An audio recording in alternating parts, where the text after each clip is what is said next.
Емтиханда бір емес екі баланы көтеріп жүрген мұғалімнің бейне жазбасы желіде қызу талқыланды. Бұл туралы Экспресска жазды.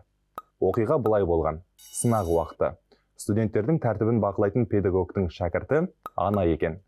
Емтиханға қос баласымен келген. Баланы қарайтын ешкім жоқ. Әрине мұғалімнен басқа. Рас, студент бәріне үлгеру керек. Баласын да тәрбиелеп, білімін де жалғастырып. Видеодан оқу орны аудиториясында отырған бір топ тәлімгерді байқайсыз. Басым бөлігі қолдарына телефон ұстап, ұстаздарының бала қараған сәтін түсіріп әлек. Десе де бұл күні олар тест тапсыруға келген. 4-ші курстағы анасы емтихан тапсырып жатыр, ал балаларын мұғалім қарап жүр деп жарияланған жазбаны сынаушылар да, қолдаушылар да көп. Мұғалім міндетті емес әрине, бірақ мына кісіге ризамыз.